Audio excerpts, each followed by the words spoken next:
Buenas noches, hermanos, ¿cómo están? Gracias a Dios. Creo que hay que bajarle nada más tantito. Bueno, sí, sí. Uno, sí, dos, uno, dos. Sí, uno, dos, sí. Sí. ¿Sí está muteado el otro micrófono?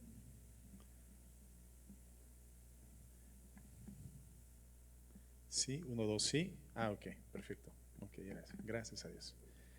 Bueno, pues qué gusto verlos, hermanos, en esta noche de miércoles. Vamos a Mateo 5, por favor, y vamos a darle continuidad a nuestra serie sobre las bienaventuranzas. Tenemos ya varias semanas compartiendo sobre esta temática domingos y miércoles de manera continua. Les recuerdo que al término de esta serie iniciamos con un taller para todas las personas que deseen venir a la congregación, porque será impartido de forma presencial sobre evangelismo personal. Les recuerdo que esa serie no se va a transmitir, va a ser impartida en forma solamente presencial en la congregación. Se van a hacer las grabaciones correspondientes, pero la enseñanza se va a dar en vivo. Entonces, les pido por favor que seamos diligentes y que identifiquemos la importancia que tiene una temática como esa y podamos estar presentes, ¿verdad? Porque he escuchado en la última temporada comentarios de algunos miembros de la iglesia sobre el evangelismo, actividades evangelísticas. Bueno, creo que lo más importante para el evangelismo es aprender qué es el evangelismo y cómo podemos participar activamente de este. Por lo tanto, creo que debemos de tener una asistencia bastante nutrida, ¿verdad?, a este taller. Y bueno, entonces estamos avisados. Al término de esta serie, las bienaventuranzas, iniciaremos con evangelismo personal de manera presencial en la iglesia. ¿Amén? Bueno, Mateo 5, vamos a dar lectura desde el versículo 1. Dice así: viendo la multitud, subió al monte y sentándose vinieron a él sus discípulos y abriendo su boca les enseñaba diciendo: bienaventurados los pobres en espíritu, porque de ellos es el reino de los cielos. Bienaventurados los que lloran, porque ellos recibirán consolación. Bienaventurados los mansos, porque ellos recibirán la tierra por heredad. Bienaventurados los que tienen hambre y sed de justicia, porque ellos serán saciados. Bienaventurados los misericordiosos, porque ellos alcanzarán misericordia. Bienaventurados los de limpio corazón, porque ellos verán a Dios. Bienaventurados los pacificadores, porque ellos serán llamados hijos de Dios. Vamos a orar.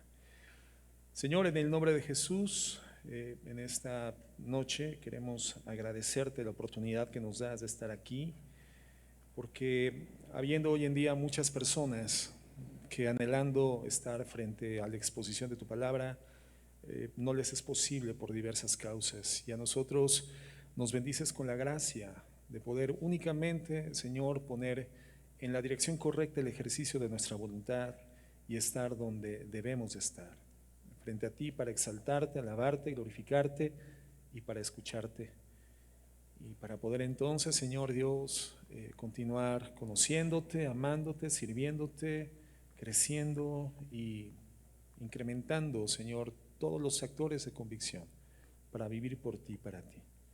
En el nombre de Jesús, Señor, ayúdanos, perdónanos por nuestros pecados y ayúdanos a vivir por tu Espíritu Santo. En Cristo Jesús. Amén. Entonces, en el versículo 9, hermanos, encontramos esta séptima bienaventuranza, gracias, que es al respecto de esta facultad sobrenatural que el Señor nos da a sus hijos de establecer condiciones de paz, ¿verdad? Escenarios bélicos tienen que ser pacificados por nuestra acción, por nuestra presencia activa dentro de esos ambientes de conflictos. Si algo prevalece hoy en día en el ambiente de la humanidad, en el mundo en términos generales, es el conflicto, hermanos, son las disensiones, las distancias, las discordias, los desencuentros. Y el Señor dice que nos da una facultad que nos permite ser reconocidos por la gente como hijos de Dios. Y que esta facultad, hermanos, es el resultado de haber sido bendecidos por la salvación a través de los méritos de nuestro Señor Jesucristo, circunstancia que nos lleva a la bienaventuranza, a un estilo de vida de paz auténtica y genuina, que nos permite entonces ser pregoneros de la paz y establecer esas condiciones de paz. Cuando dice la Biblia, bienaventurados los pacificadores, porque ellos serán llamados hijos de Dios, esto es como cuando nosotros llamamos a un pequeño hijo de tal persona porque identificamos en ese niño las características genéticas de su padre. Hay eventualmente niños que tienen características heredadas de los padres muy nítidas, muy distinguibles, muy claras. Hay familias que tienen rasgos físicos muy característicos, hay familias donde no. Cuando tú ves a mis hermanas, ¿verdad? Y me ves a mí, bueno, hay que fijarse mucho para identificar que efectivamente somos hermanos. Sí nos parecemos, pero no es tan distinguible ese parecido en los rasgos físicos. Pero hay familias, hay hermanos donde dices, estos son hermanos, estos son los Pérez, estos son los García, estos son los Hernández, porque cómo se parecen de verdad. Ese es el hijo de Francisco, ese es el hijo de Arturo, porque es igualito a su papá. Es decir, la forma genética, sus rasgos físicos, hasta la forma de comportamiento me permite llamarlo hijo de fulanito. Entonces, esta facultad sobrenatural de establecer condiciones de paz en escenarios de contienda, de guerra, es algo que genética y espiritualmente, o en la genética espiritual de Dios, que la ha compartido por la redención con nosotros, tiene que hacernos distinguibles. Y entonces la gente tendría que decir, mira, ahí va un hijo de Dios, ese es un hijo de Dios, esa es una hija de Dios. Es lo que está diciendo el Señor Jesucristo. Bienaventurados los pacificadores, porque ellos serán llamados hijos de Dios.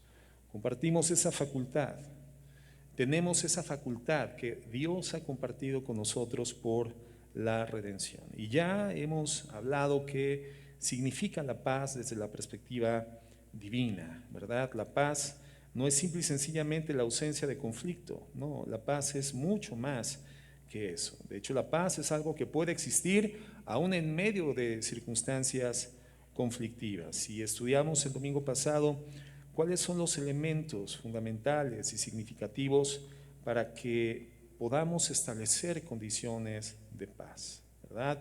Hebreos 12:14 dice lo siguiente: seguid la paz con todos y la santidad, sin la cual nadie verá al Señor. Entonces ya veíamos que la santidad es un elemento factorial para poder establecer condiciones de paz.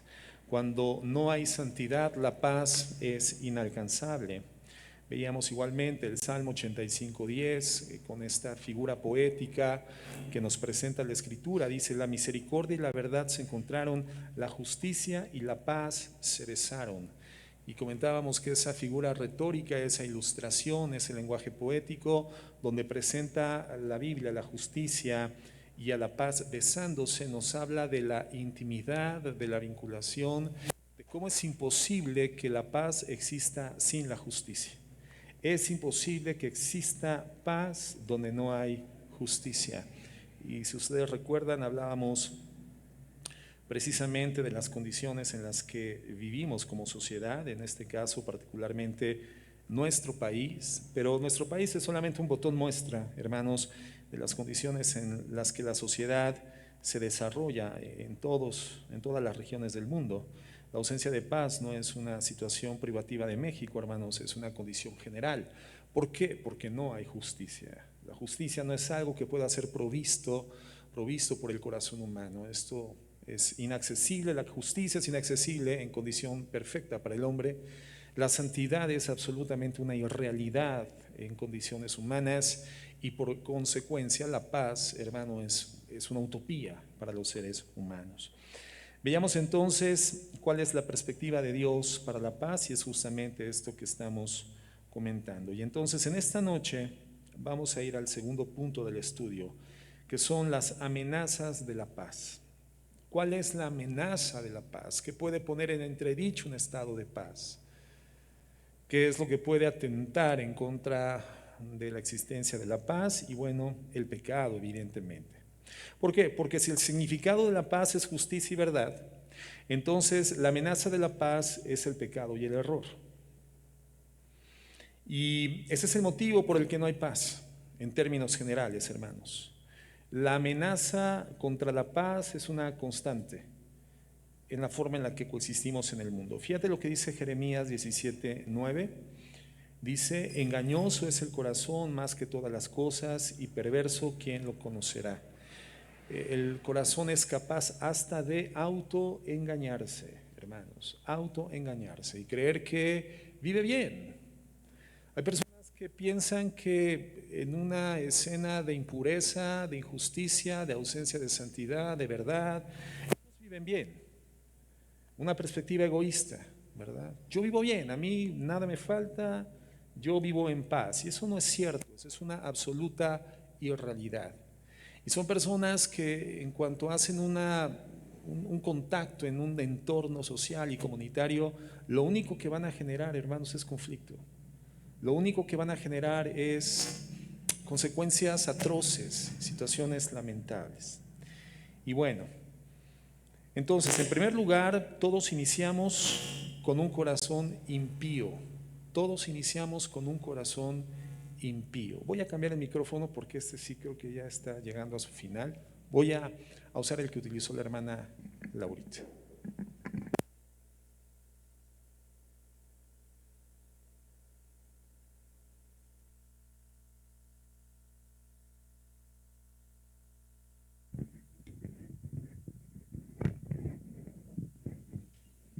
Sí, sí, sí. Se oye bien, ¿verdad? Ok. Gracias a Dios. Bien, entonces, Isaías 57:21, por favor, de hecho, si le pudiéramos dar tantito más volumen, hermana, si se pudiera sin que se dice, ¿verdad? Ok. Bien, decíamos que todos iniciamos con un corazón pecaminoso. Isaías 57:21 dice: no hay paz, dijo mi Dios, para los impíos, ¿no? Y esa es una realidad. Es imposible vivir en condiciones de estabilidad, de equilibrio, ecuanimidad, poder acceder a la felicidad, hermano, en una condición pecaminosa. Esto es una absoluta imposibilidad. Dice: no hay, dijo Dios, paz para los impíos. En Jeremías 8:11 dice: y curaron la herida de la hija de mi pueblo con liviandad, diciendo paz, paz, y no hay paz.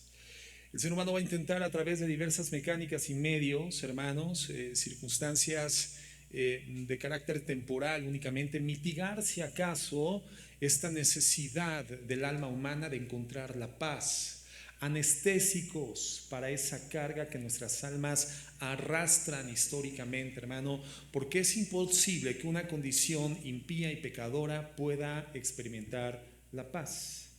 Entonces, el ser humano es experto en consumir y producir placebos, situaciones temporales en donde puede experimentar una tregua para la convulsión de su corazón. Y es lo que dice el Señor, y está acusando precisamente a través del profeta: curaron la herida de mi hija, de mi pueblo, con liviandad, livianamente, diciendo paz, paz, y dice no hay paz. En otras palabras, hablan de ello, hablan de la paz, pero no experimentan dicha paz, porque no hay paz para el pecador, hermanos. No hay paz para el impío. Entonces, lo que imposibilita al hombre la experiencia de la paz es la impiedad de los seres humanos, su impiedad. Marcos 7:20, fíjense cómo versa. Pero decía que lo que del hombre sale, eso contamina al hombre. Es Jesús hablando. Lo que del hombre sale es lo que lo contamina, porque de dentro del corazón de los hombres salen los malos pensamientos, los adulterios, las fornicaciones, los homicidios, los hurtos, las avaricias. ¿De dónde sale todo esto, hermano? Del corazón humano. Nos damos cuenta entonces que cuando todo esto que se encuentra al interior se manifiesta en forma física, en forma de conducta, en forma de decisión, en forma de acciones, solamente es manifestar, solamente es exteriorizar lo que ya se encontraba al interior, lo que ya estaba dentro. Entonces el problema no es lo que hacemos externamente, eso solamente es la manifestación dimensionada visible del problema original que está alojado en nuestro corazón. Fornicaciones, homicidios, hurtos, avaricias, maldades, engaños, lascivias, envidias. maledicencia, soberbias, insensatez. Todas estas maldades de dentro salen y contaminan a los hombres. Entonces lo que contamina, decía el Señor, no es lo que introducimos, sino lo que sale. La contaminación no es un factor externo, hermano. La contaminación es interna. Y una persona entonces que por su condición contaminada, afectada, distorsionada, defectuosa por el pecado, vive de esta manera, con estas realidades al interior de su corazón, fornicación, homicidios, avaricias, maldades, engaños, lascivias, ¿cómo podrá proveer paz? ¿Cómo podrá experimentar la paz? ¿Cómo podrá ser fuente o transmisor de la paz? Imposible. Por eso dice la palabra del Señor, no hay paz para el impío, no hay paz para el pecador. Un hombre, un jefe de familia, un padre que está lidiando con estas realidades en su corazón, ¿cuál te imaginas que será el escenario de su vida conyugal? ¿Cómo crees que será la manifestación externa de su vida? ¿Qué podrá proveer a su esposa o a sus hijos? Una mujer que está lidiando con estas realidades en su corazón, hermano, solamente será calamidad para cualquier entorno familiar, social. Cualquier persona, hermano, afectado por esas cosas, no resueltas en su corazón, ni experimenta la paz y menos aún puede transmitirla. Y justamente es lo que estamos enfrentando en la sociedad. Un hombre internamente contaminado, un hombre de quien proceden todas estas maldades, y este tipo de corazón, hermano, no puede producir paz. La paz es un resultado ¿de qué? De la santidad. La paz es un resultado de la justicia. La paz es el resultado de la pureza. Y por lo tanto, Santiago 3:18 dice: y el fruto de justicia se siembra en paz para aquellos que hacen la paz. Entonces, los verdaderos pacificadores siembran un fruto. Y este fruto, hermanos, se llama justicia, una vida justa, acciones justas, conductas justas, procedimientos justos. El ser humano, hermanos, lamentablemente en condición natural, carece de esta realidad. Entonces, ser un verdadero pacificador trae primeramente la justicia, porque no habrá paz real sin esta. Hasta que traigamos la justicia, hermanos, habrá paz. Es como cuando dos personas están peleando. En ninguna de ambas existe justicia. Las dos están pecando, ¿no? Cuando tú tienes a un contrincante y ese contrincante pelea contra ti, pero tú no respondes en los mismos términos, ¿qué dice la palabra de Dios? La blanda respuesta quita, aplaca la ira, ¿verdad? Entonces, si tú vas en la calle y alguien te confronta, alguien te insulta, pero tú no respondes, entonces, hermano, no hay forma en la cual pueda gestarse un conflicto, un encuentro bélico, una contienda, porque para que hayan pleitos, ¿a cuántas personas se necesitan, hermanos? Por lo menos dos bandos. De forma tal que cuando ves a dos bandos en conflicto, dos personas en conflicto, es porque entre ellos, hermanos, hay pecado. Entonces, es imposible que en la existencia del pecado, la comisión del mismo, pueda existir la paz. Si tú quieres hacer la paz con Dios, ¿qué es lo que tiene que suceder? El pecado tiene que ser quitado del medio. El pecado tiene que ser quitado, tiene que ser echado fuera, tiene que ser diluido, tiene que ser literalmente expulsado de la escena, porque Dios es un Dios santo, santo, santo, y nosotros podremos transitar con Dios solamente, hacia Dios solamente cuando el problema del pecado nuestro se haya resuelto, será quitado del medio y entonces podremos transitar con Dios, porque Él es santo. Bueno, entre las personas, en la medida en la cual continúe mediando la injusticia, el pecado, es imposible igualmente que exista la paz. Entonces, hermanos, un pacificador obtiene la paz de sembrar la justicia. Nosotros somos sembradores de justicia, por eso decíamos el domingo, no intentemos establecer falsas condiciones de paz a través de concesionar nuestras justas convicciones, a través de negociar la verdad. No estaremos generando paz, solamente una tregua, un tiempo en el cual se recargan las armas con el propósito de volver al enfrentamiento, con la misión de ganar el enfrentamiento. Entonces, la tregua no es paz. Cuando tú concesionas convicciones en el hogar, con los hijos, en el matrimonio, en el negocio, en la forma de hacer negocios, hermano, cuando cedes tus convicciones, no estás sino aportando, abonando al conflicto a través del pecado. Los únicos pacificadores reales en el mundo son aquellos que traen al hombre a la justicia, a los estándares de Dios, a postrarse ante la verdad de Dios. Y por esto los diplomáticos, hermanos, los embajadores, los estadistas, los políticos, los reyes, los presidentes, hermanos, jamás pudieron en la historia establecer la paz. Y entonces, pues, esto nos lleva al principio justamente de las bienaventuranzas. Nunca podremos ser un pacificador a menos que hayamos enfrentado el pecado en nuestras vidas. Mateo 5:3 dice: bienaventurados los pobres en espíritu, porque de ellos es el reino de los cielos. Entonces, retornamos a la línea, esta línea secuencial en la que hemos estado desarrollando el estudio de acuerdo a la lógica de nuestro Señor Jesucristo.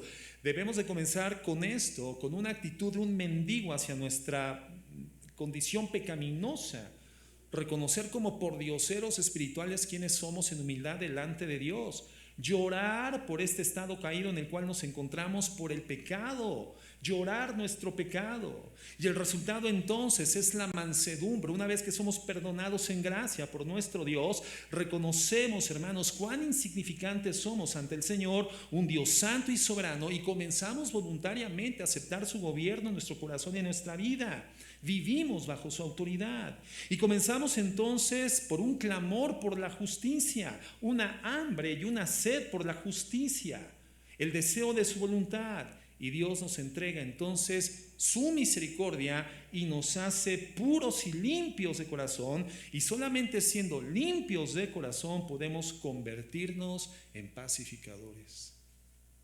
Las bienaventuranzas en acción, hermanos. Entonces nos damos cuenta de que las bienaventuranzas no es un discurso retórico del Señor, es un extraordinario discurso, pero es un discurso que nos lleva a la acción práctica, iniciando por el arrepentimiento por el pecado, que nos lleva a transitar justamente a un estado bienaventurado. Y entonces, cuando nosotros nos convirtamos en pacificadores como hijos de Dios, ¿qué va a suceder con el mundo? El mundo nos va a despreciar, el mundo nos va a perseguir ¿por causa de qué? Por causa de la justicia, que es la siguiente bienaventuranza. Los pacificadores siempre están tratando de traer una solución justa, y esto va a generar una reacción negativa de parte de la gente en nuestra contra.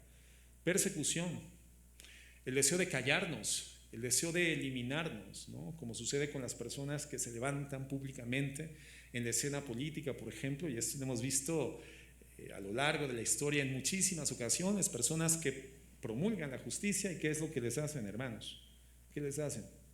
A la mayoría los silencian, los callan, los secuestran, los matan. Literalmente no es agradable la voz de la justicia en el ambiente corrupto del mundo. Entonces, ¿qué va a pasar con un pregonero de justicia que tiene el poder de pacificar en condiciones bélicas, hermano, en representación de la forma de vida del reino de los cielos? ¿Qué va a suceder? El mundo va a querer hacer esto.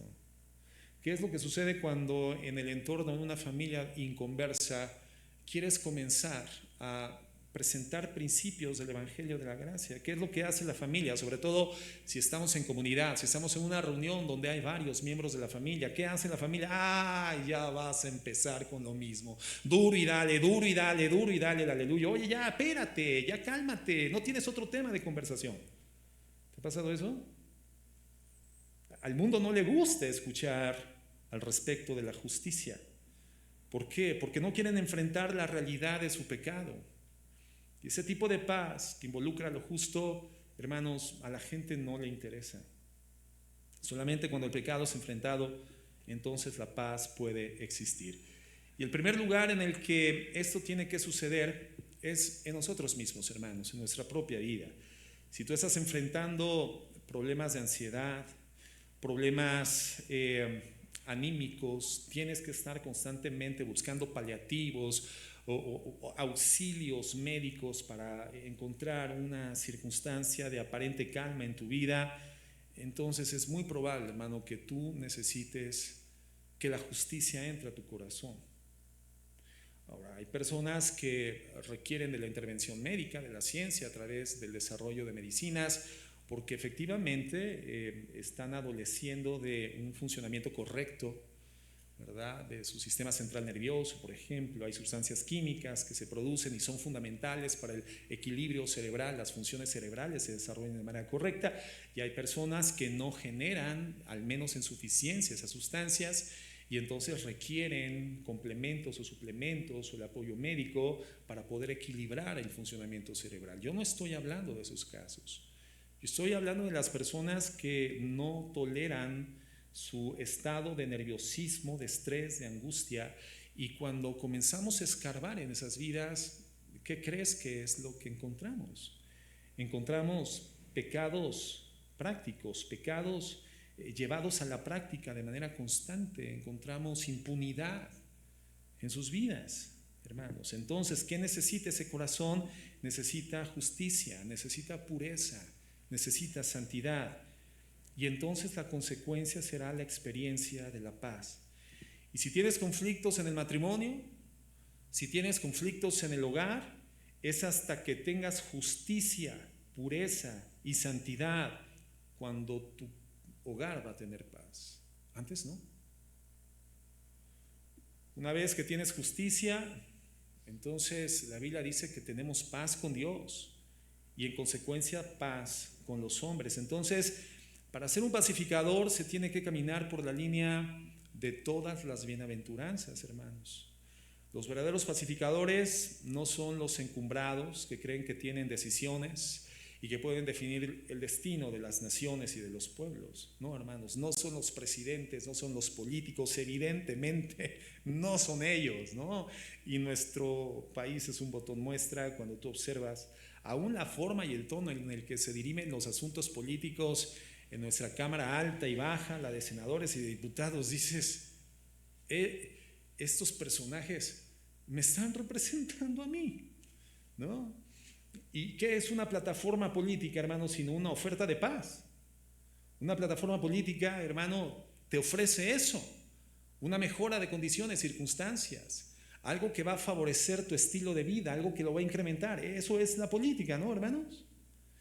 Para eso son los recursos públicos, para hacer políticas públicas que generen incrementos en las condiciones y mejoras de vida de una nación, de una sociedad.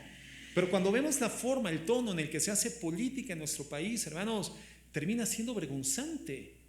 Y decimos, bueno, evidentemente mi diputado, mi senador, pues, no tiene eso que yo necesito, que es paz.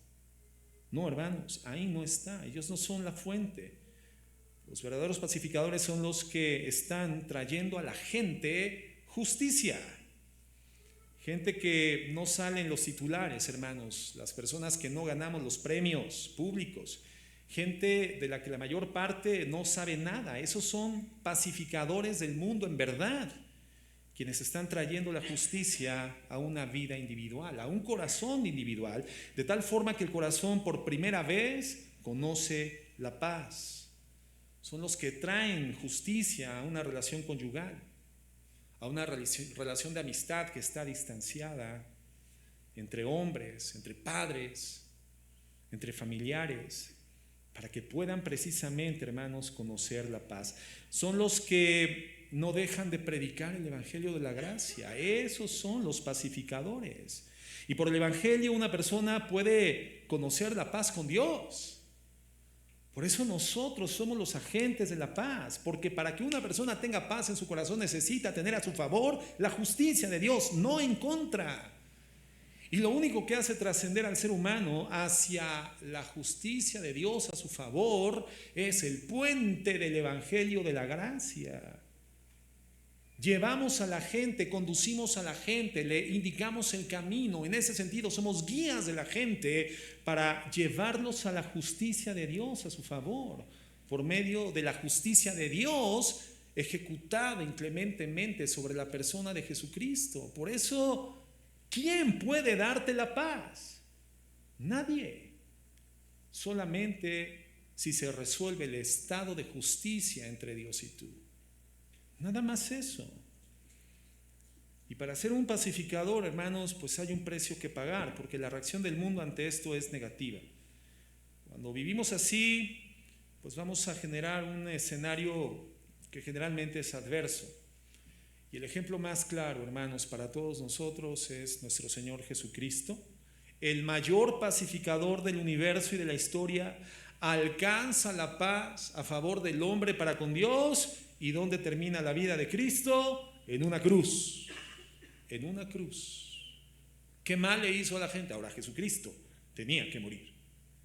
La dictaminación de Dios era la muerte del Hijo, porque en Él sería depositado el pecado de la humanidad, la culpabilidad del pecado, y en Él sería ejecutada la sentencia, en representación y a favor de la humanidad, pero en primer lugar para satisfacer la ira santa del Padre.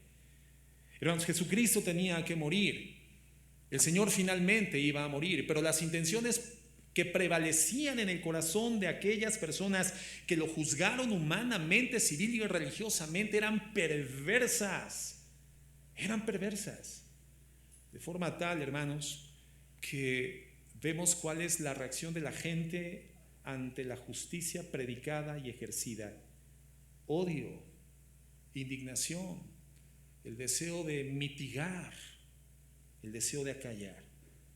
Entonces una persona puede ir a un consejero, puede ir a otro consejero de religión en religión y nunca encontrar la paz, porque la paz, hermanos, no se encuentra dentro del nivel de los seres humanos. El problema es nuestra pecaminosidad, una pecaminosidad que traemos de nacimiento. Son esas pasiones fuera de control las que tienen el poder de robarnos la paz.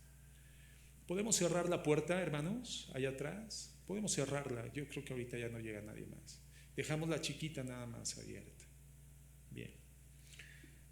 Entonces, ¿qué es lo que generalmente hace el ambiente cultural del mundo? Mira, los reinos, los gobiernos, generalmente le dan el honor, el reconocimiento a los grandes guerreros, a los grandes ejecutores de victorias, ¿no? El mundo se postra ante la figura sólida, fuerte, ¿no? El hombre macho, el hombre sólido, viril, el duro, el autosuficiente, el salvaje. Esos son los héroes. Esa es la apariencia y esa es la actitud de los héroes producidos por las empresas cinematográficas, por ejemplo, cuando hemos visto a un Superman lánguido, debilucho, ¿verdad?, insuficiente, cuando hemos visto a un Thor, a un Aquaman o a un Batman débil, jamás. La figura que se exalta, la figura que se persigue, el modelo es el del superhombre, ¿no? Y cuando hablamos de heroínas, hermano, es exactamente lo mismo. Mujeres que están a la cabeza de los desfiles por los derechos y las demandas humanas y causan contiendas y pelean contra las tradiciones y quieren derrocar gobiernos. Ese es el modelo que el mundo sigue. La sociedad adora la contienda. Le gusta. Por eso, hermanos, no es sorprendente que cuando establecemos el estándar de una persona que ama a Dios, que sirve a Dios, que le es fiel y le es digno, el mundo se enoja, el mundo se burla. Esa es una figura risible para el mundo. Esa es una figura que evoca debilidad para el mundo. Por eso, cuando se ofrece la verdadera paz, el mundo lo que hace es despreciarla. La ve como un signo de cobardía, como un signo de debilidad.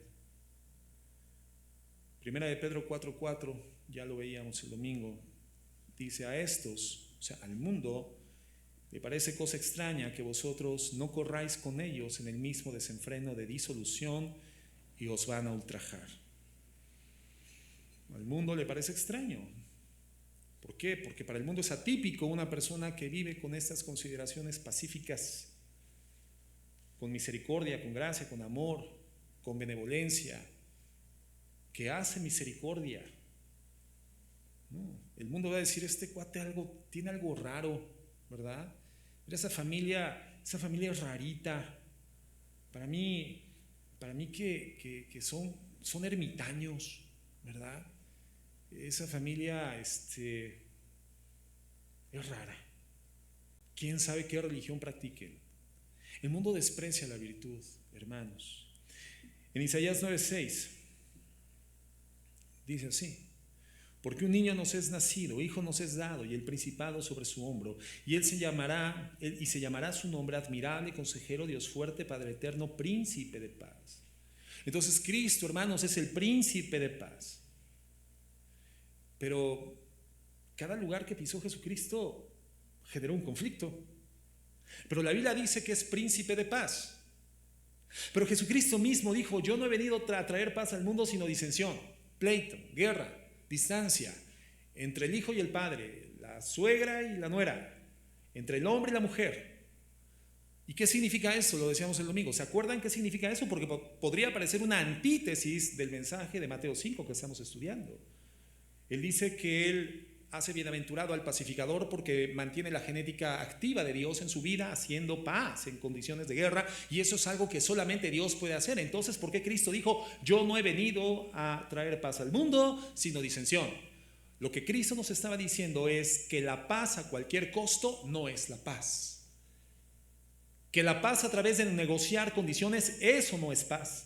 Que antes de establecer la paz por medio de la santidad, la verdad y la justicia, van a haber conflictos, porque el mundo se va a rebelar en contra de eso y lo va a despreciar, lo va a desechar. Lucas 23:5. Pero insistían con sus enseñanzas. Causa disturbios por donde va, en toda Judea, desde Galilea hasta Jerusalén. Esta era una acusación en contra de Cristo. Era una acusación en contra en contra de los cristianos, ¿verdad? En contra de los del camino. Con sus enseñanzas causa disturbios por donde va, en toda Judea, desde Galilea hasta Jerusalén. ¿Por qué? Por la predicación del evangelio de la gracia. Entonces Pablo predicó el evangelio de la paz a cualquier lugar donde él se paraba, hermano. Y este evangelio, ¿qué causaba, hermano? Causaba conflicto. Personalmente le causaba muchos problemas al apóstol Pablo. Filipos, él llega a predicar a Filipos, hermano, varios días de hacer esto. La gente ya conocía que era un predicador del evangelio. Pero cuando establece condiciones de paz en el alma convulsa de una mujer atormentada por un demonio, ¿qué es lo que sucede en consecuencia? Los meten a la cárcel, los golpean, los varean, hermanos. Literalmente los segregan y los dejan en condición oprobiosa. ¿Por qué? ¿Qué hicieron? ¿A quién dañaron? ¿A quién afectaron? Los intereses del pecador. Los intereses de aquel para quien la justicia que involucra la santidad y la pureza es una amenaza en contra de sus intereses. Y entonces vemos cuál es la reacción del mundo ante la predicación de la verdad. Hechos 24:5 dice así: hemos descubierto que este hombre es un alborotador que constantemente provoca disturbios entre los judíos por todo el mundo. Es un cabecilla de la secta conocida como los nazarenos. Esa era la apreciación hacia Pablo, hermanos. Un cabecilla causa disturbios. ¿En qué momento la predicación de Pablo fue una predicación belicosa? ¿En qué momento él predicó la sublevación social?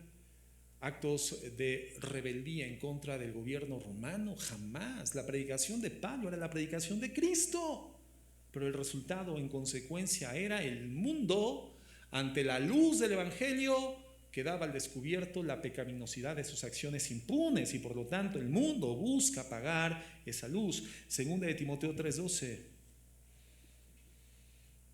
Y también todos los que quieren vivir piadosamente en Cristo Jesús padecerán persecución. Entonces, hermanos, nos encontramos en el mundo con el mensaje de la paz, trayendo la paz al mundo de la manera correcta, la paz que tiene que venir mediante la justicia y la santidad y la pureza, y esto va a generar contienda porque no quieren escuchar ese mensaje. Papás cristianos que ya decidieron: no, yo no quiero tener problemas en mi casa con mis... No, yo prefiero estar en paz con mis hijos, y entonces han decidido ya no predicar el mensaje del evangelio. Han decidido negociar convicciones, han decidido vivir como los hijos deciden vivir. La pregunta es: ¿y tienen paz? No. ¿Tus hijos tienen paz? No. ¿Qué necesitan tus hijos? Ser confrontados con la verdad. Justicia, pureza y santidad. Lo que tú estás haciendo no es generar condiciones de paz, solamente una tregua. Pero el conflicto va a continuar. Las circunstancias contrarias en contra de tu vida y de tus hijos, al rato van a ser incontrolables por haber negociado la paz. Debemos estar dispuestos, hermanos, a enfrentar el conflicto, tomar nuestra cruz, negarnos a nosotros mismos, ser valientes y seguir a Jesucristo sin dudar. Las amenazas de la paz, entonces, ¿cuáles son? El pecado. El pecado debe de ser enfrentado, entonces, porque si no confrontamos el pecado, la paz va a sufrir. La paz va a dejar de existir. Confrontar al pecado, confrontar al pecador por su pecado, hermano, anunciar el evangelio de Jesucristo. Ser un pacificador, pues nadie dijo que fuera a hacer miel sobre hojuelas, hermano. No somos llamados a hacer moneditas de oro que le caiga bien a la gente. Somos llamados a ser pacificadores, no a evitar los problemas, sino a ser pacificadores. En tercer lugar, el hacedor de la paz. 1 Corintios 14:33. Dice así: pues Dios no es Dios de confusión, sino de paz, como en todas las iglesias de los santos. Entonces, ¿quién es el autor de la paz? Dios. La fuente de la paz, Dios. Fuera de Dios no hay paz. Romanos 15:33 dice: y el Dios de paz sea con todos vosotros. Amén. Entonces, la paz le pertenece a Dios, en absoluto a los seres humanos. La paz es algo que le pertenece, hermanos, a Dios. La paz se encuentra para nosotros claramente visible a través de la Escritura, en la existencia y en la forma de vida de la Trinidad, hermanos. En la Trinidad, hermanos, no observamos conflicto alguno, diferencia alguno, conflictos de interés no resueltos. En la Trinidad solamente observamos una concordia absolutamente perfecta. Efesios 2:14 dice así: porque Él es nuestra paz, que de ambos pueblos hizo uno, derribando la pared intermedia de separación. ¿Quién logra hacer del pueblo judío y de los cristianos redimidos por la gracia un solo pueblo? ¿Quién podría hacer eso, hermano? Solamente Dios. Para desarrollar, alcanzar, establecer esa clase de paz, hermano, es una paz que solamente puede ser brindada por Dios. Colosenses 1:20. Y por medio de Él, de Jesucristo, reconciliar consigo todas las cosas, así las que están en la tierra como las que están en los cielos, haciendo la paz mediante la sangre de su cruz. ¿Te das cuenta de quién viene esta clase de paz? La paz verdadera, auténtica, genuina, verdadera, real, de Dios, solamente de Dios. ¿Y cómo se logra esa paz? Solamente a través de la sangre de su cruz. Y a vosotros también, que erais en otro tiempo extraños y enemigos en vuestra propia mente, haciendo malas obras, ahora os ha reconciliado. Y dijimos que reconciliar es vincular en el mismo lugar y en el mismo espacio a dos entidades que estaban distanciadas por un conflicto, distanciadas por una circunstancia compleja. Reconciliar es reunir, es establecer la paz. Y el verso 22 dice: ¿en dónde fuimos reconciliados? En su cuerpo de carne. ¿Por medio de qué? Por medio de la muerte. ¿De quién? De Jesucristo. ¿Por qué, hermanos? La reconciliación es solamente por medio de la muerte de Jesucristo. ¿Por qué? Porque a través de la muerte que el Padre inflige como Jesucristo, ¿qué cumple? ¿Qué cumple? ¿La qué? La justicia, hermanos. No hay paz ¿sin qué? Sin justicia. Era necesaria la muerte, la ejecución inclemente de la justicia, para poder reconciliar, para poder revincular, para poder establecer paz. Por eso el precio de nuestra paz fue ¿sobre quién? Fue sobre Jesucristo. En su cuerpo de carne, por medio de la muerte, para presentarnos santos y sin mancha, irreprensibles delante de Él, hermanos. Es en la cruz donde se obtiene la paz. ¿Por qué? Porque la cruz provee la justicia que era necesaria de ser cumplida ante Dios. Cuando se ejecuta la justicia sobre Cristo, entonces queda disponible para el hombre la paz con Dios. Cuando creemos en el Evangelio de la gracia, entonces viene a morar en nosotros el Espíritu Santo, Jesucristo, que es nuestro príncipe ¿de qué?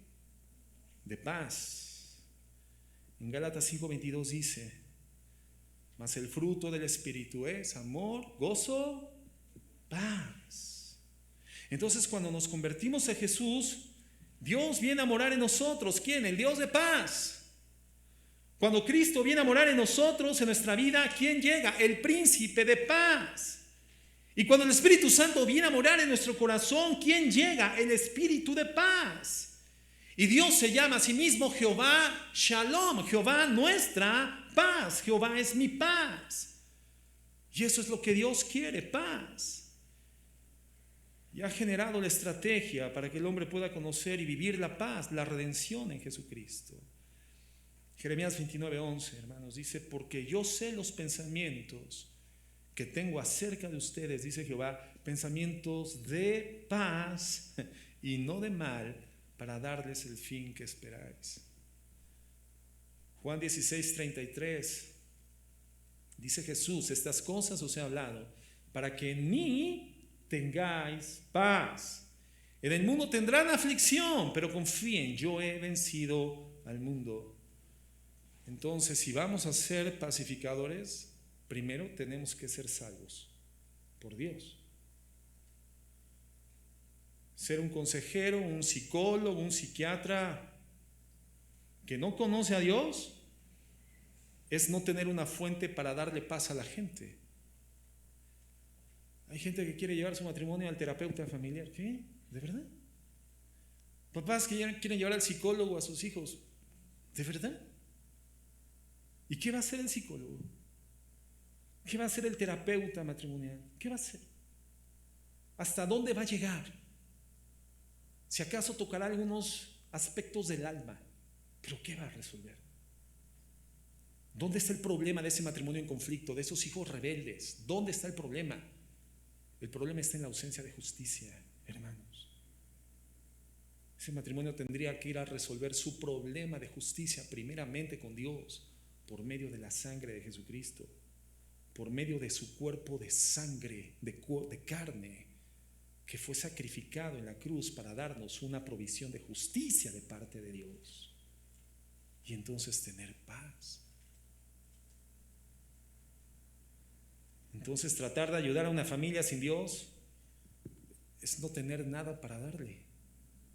Nada. Tratar de darle a una nación lo que requiere sin Dios es lo que le pasa al mundo. Los políticos no tienen nada, hermanos, para darle a la gente lo que realmente necesita. Entonces la paz en nuestros corazones es la serenidad, hermanos, que viene a consecuencia de que Dios ha llevado su justicia a nuestro corazón y se acabó la guerra.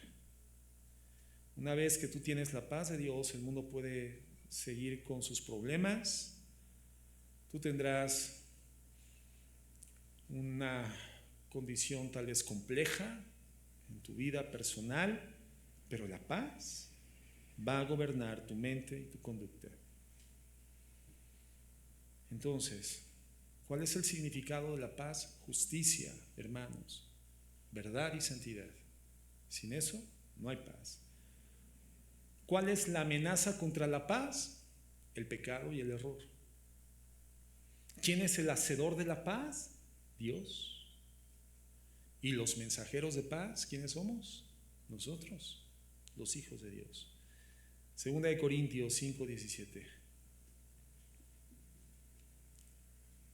De modo que si alguno está en Cristo, nueva criatura es, las cosas viejas pasaron, y aquí todas son hechas nuevas. Y todo esto proviene de Dios, que nos reconcilió consigo mismo por Cristo y nos dio el ministerio de la reconciliación. Que Dios estaba en Cristo reconciliando consigo al mundo, no tomándoles en cuenta a los hombres sus pecados, y nos encargó a nosotros la palabra de la reconciliación. Así que somos embajadores en nombre de Cristo, como si Dios rogase por medio de nosotros. Os rogamos en nombre de Cristo, reconciliaos con Dios. Al que no conoció pecado, por nosotros lo hizo pecado, para que nosotros fuésemos hechos justicia de Dios en él. Entonces somos la fuerza de paz de Dios en el mundo, hermanos. Somos el verdadero ejército de paz. Filipenses 4:7: y la paz de Dios, que sobrepasa todo entendimiento, guardará vuestros corazones y vuestros pensamientos en Cristo Jesús. Entonces, ¿quién es un pacificador? En primer lugar, es la persona que ha hecho la paz con Dios. ¿Por medio de qué? Por medio de la sangre de nuestro Señor Jesucristo. Eso significa que hemos creído en el Evangelio de Jesús, el Evangelio de la paz. La batalla se acabó y hoy es Dios nuestra fuente de paz. Ese es un pacificador. Y obviamente es una persona bienaventurada. Es una persona que se le reconoce, se le ve. Mira, ese debe de ser un hijo de Dios. Es una persona que vive en equilibrio, en gozo, en paz. Es una persona que sabe gobernar su vida. Es una persona con dominio de su carácter, que decide regularmente de forma asertiva. Es una persona que está acertando constantemente porque no decide por su capacidad intelectiva personal, sino porque vive en forma mansa, aceptando voluntariamente el infalible gobierno de Dios sobre su corazón. La palabra de Dios es su rienda, el Espíritu Santo lo gobierna, lo jinetea. El Espíritu Santo va sobre nosotros, en nosotros, dándonos la dirección. La palabra de Dios abunda en su corazón y esta le da constantemente la orientación, la pista a seguir, alumbra el camino. Es una persona que vive en paz, es una persona bienaventurada. Entonces, ese es un pacificador. Por eso, para ser eficaz como un pacificador, debemos mantener ese estilo de vida que el Señor nos ha dado. Y cada ocasión que hay un pecado en nuestras vidas, ¿qué pasa con esa paz, hermanos? Esa paz se interrumpe, esa paz se rompe. No tenemos comunión con Dios y Dios no nos puede bendecir.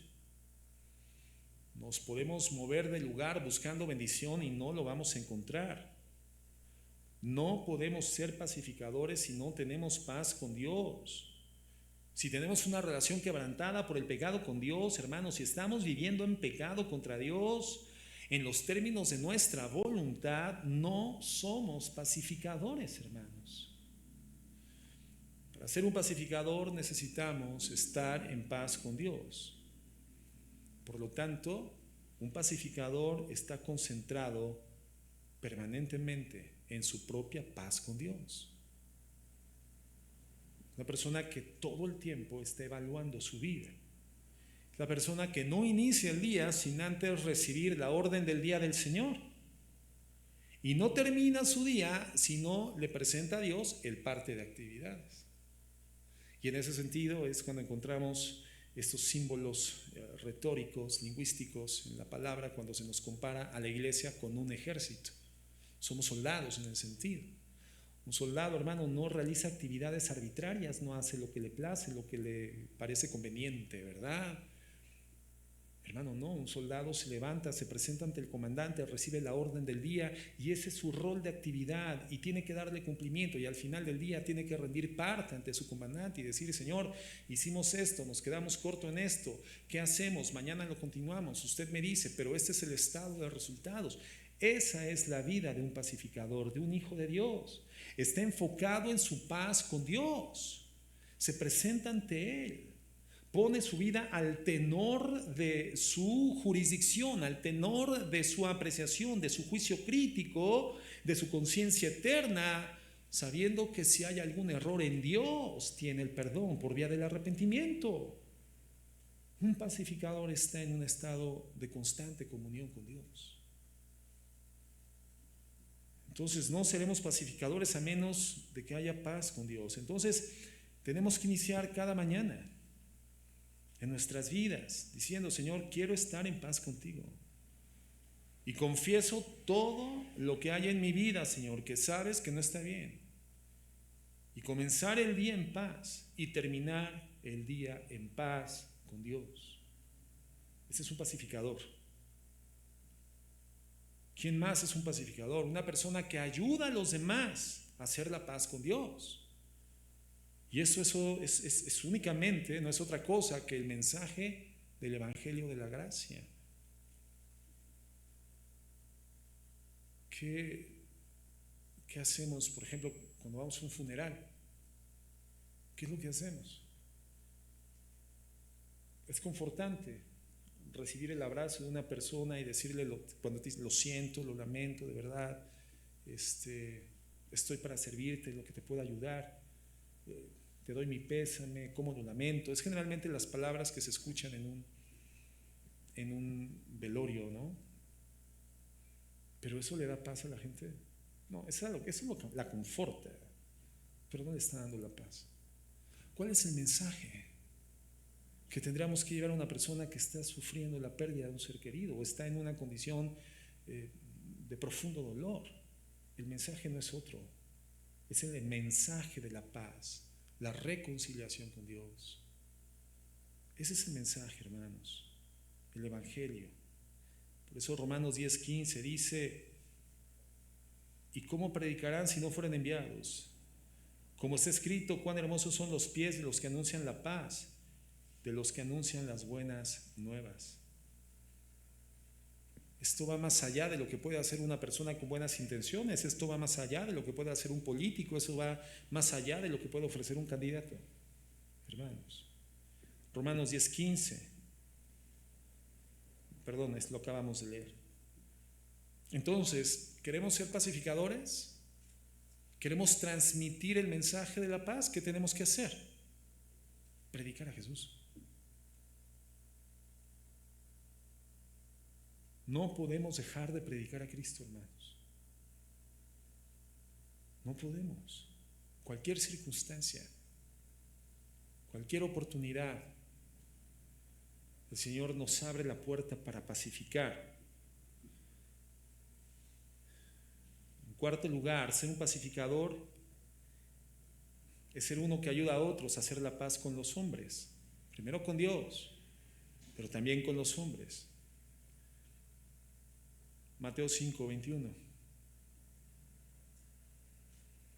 Oísteis que fue dicho a los antiguos: no matarás, y cualquiera que matare será culpable de juicio. Pero yo te digo que cualquiera que se enoje contra su hermano será culpable de juicio, y cualquiera que diga necio a su hermano será culpable ante el concilio.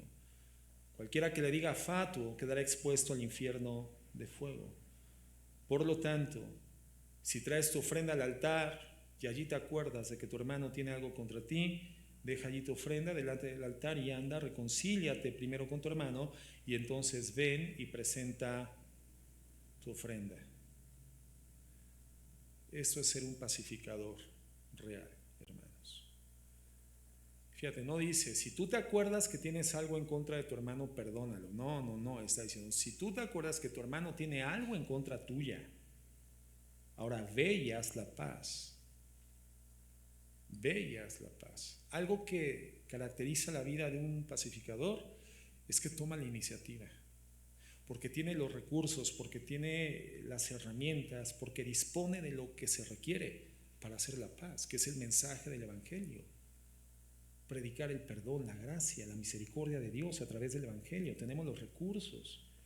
Hay ocasiones, hermanos, que quisiéramos hacer cosas a favor de una circunstancia, una familia, una persona, pero nos sentimos incompetentes porque no tenemos lo que esa familia requiere. ¿No te ha sucedido que decimos: si yo tuviera la forma de ayudar en ese sentido, lo haría, pero ahorita no tengo esos recursos? Pero si los tuviéramos, sería probada entonces la autenticidad de nuestro deseo. Y si es genuino, entonces tomaríamos iniciativas Generalmente una persona que toma la iniciativa es porque tiene los recursos para hacer algo, los medios para hacer algo, las herramientas, lo que se requiere, cubre las condiciones y toma una iniciativa. Bueno, la Biblia nos está diciendo que tenemos el recurso para siempre tomar la iniciativa y establecer paz, aún con aquellos que tienen cosas en nuestra contra. Ser pacificadores. Mateo 5:43. Oísteis que fue dicho, amarás a tu prójimo y aborrecerás a tu enemigo. Pero yo les digo, amen a vuestros enemigos, bendigan a los que los maldicen, hagan bien a los que los aborrecen, oren por los que los ultrajan y los persiguen. ¿Para qué? Para que seáis hijos de vuestro Padre que está en los cielos. ¿Te das cuenta? Es lo mismo. La genética de Dios, el nuevo nacimiento, se manifiesta a través de ese tipo de conductas que nacen de un corazón que está en paz con Dios. Y por lo tanto puede pacificar aún directamente con sus enemigos. Con sus enemigos. Porque ese Dios que hoy es su Padre hace salir el sol sobre malos y sobre buenos y hace llover sobre justos e injustos. Porque si tú amas a los que te aman, ¿qué recompensa tienes? ¿No hacen también lo mismo los publicanos? Y si saludas a tus hermanos solamente, ¿qué haces de más? ¿No hacen también esto los gentiles? Sean pues vosotros perfectos, completos, como vuestro Padre que está en los cielos es perfecto. Entonces, hermanos, cuando una persona tiene esta característica, tiene estas características, cubre este perfil, esto que estamos leyendo lo perfila, estamos indudablemente ante un hijo de Dios. Entonces, ¿estamos en ese perfil? ¿Estamos cubriendo ese perfil, hermanos?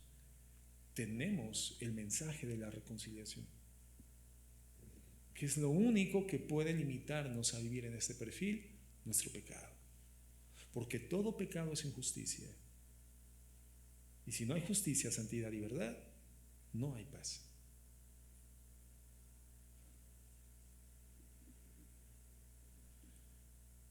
Debemos entonces, hermanos, crear puentes a través del Evangelio. Eso hace un pacificador. ¿Cuál es el resultado, hermanos? ¿Cuál es el premio de vivir así? Bueno, el premio en la tierra es un estado de bienaventuranza y un reconocimiento público de que somos hijos de Dios. De que somos hijos de Dios. ¿Y qué podría representar para nosotros el mayor nivel de gratificación, gozo, sino ser reconocidos como hijos de Dios? Hay quienes se sienten orgullosos de tener por padre o por madre a una persona ilustre, una persona que en cualquier lugar donde se presenta es reconocido, es exaltado, es modelo, quiere ser seguido, ¿no? Eso genera orgullo. Yo sentí un orgullo muy especial por mi abuelo, por ejemplo, mi abuelo paterno, el general del ejército y además abogado, siempre se movió en el ambiente de la justicia militar. Y en Veracruz, cuando yo salía a la calle con él, yo era un niñito de 4 años, 5 años, siempre de su mano, él con su uniforme, yo era mi abuelo con su uniforme militar. Fue un modelo tan impactante en mi vida, hermano, que yo decidí ser militar desde esa pequeña edad. Y por eso, por voluntad propia, hermano, yo cursé la secundaria en la Academia Militarizada México, porque yo quería ser como mi abuelo. Claro, cuando entré a la militarizada, ya después de un tiempo dije, no, yo no quiero ser militar. Sigo admirando a mi abuelo extraordinariamente, pero no es mi vocación ser militar, ¿verdad? Mejor por el lado de la abogacía, pero tampoco estudié abogacía, hermano. Pero la admiración por mi abuelo nunca descendió, hermano. Era un hombre que era muy admirado por la gente y yo me sentía tan orgulloso cuando otros militares o navales en la calle se paraban y se le cuadraban cuando iba uniformazo, hermano. Yo decía, es mi abuelo, él es mi abuelo, ¿cómo ves? Hermano, si somos capaces de desarrollar esa admiración entre nosotros ante modelos de virtud, ¿Qué no tendría que ser lo más deseable para nosotros como redimidos por la gracia? Ser reconocidos como hijos de Dios. Mira, ese es un hijo de Dios. Es mi papá, es mi Padre, es mi Redentor, es mi Salvador. Por medio de su cuerpo de carne, por medio de la sangre de su sacrificio, yo fui llevado a una condición de paz. Fue quitado, eliminado el pecado que me distanciaba. Hoy he recorrido la distancia por la gracia de Dios. Estoy en paz con Dios. La justicia fue ejercida en Cristo a mi favor. Vivo en santidad, vivo en pureza, vivo en verdad. Y por eso puedo hablarte de mi Padre y de lo que mi Padre a través de Cristo, su Hijo, el Redentor, puede hacer en tu vida. Y entonces guiar a esa gente a la justicia, santidad y verdad que le permita por primera vez vivir en paz.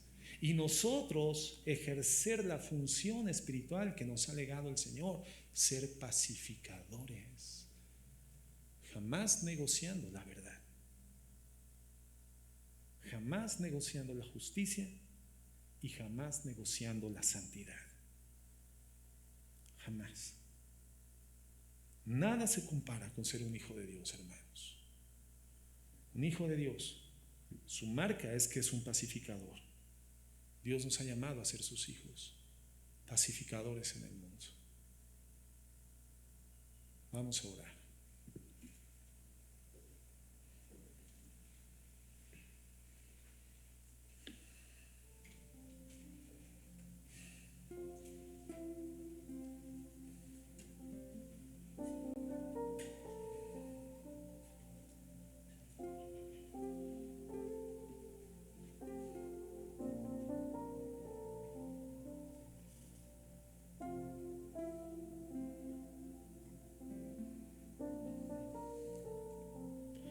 Bendecimos tu nombre, Dios de paz, Príncipe de paz, Espíritu Santo de paz, Jehová Shalom, Jehová es mi paz.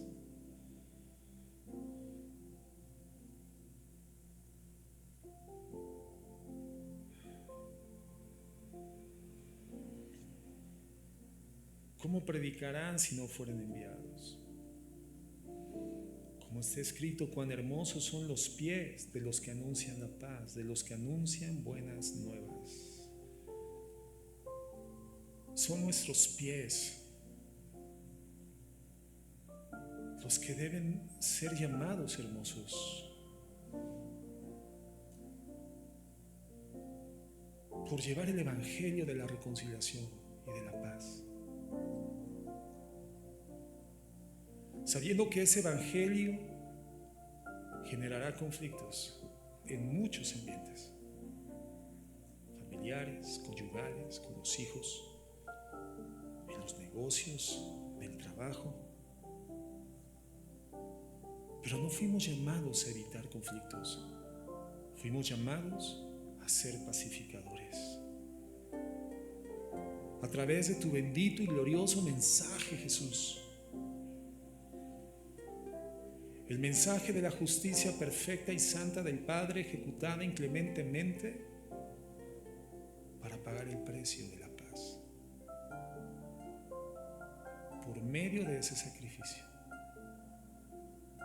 la justicia fue ejecutada. La justicia fue puesta en nuestro favor. Y hoy tenemos paz para con Dios por medio de nuestro Señor Jesucristo. Esa es nuestra realidad y ese es nuestro mensaje. Ese es el mensaje que predicado hace hermosos nuestros pies. Señor, gracias. No hay nada más glorioso en esta tierra que ser tu hijo y representarte a ti. Bendecimos tu nombre en Cristo Jesús.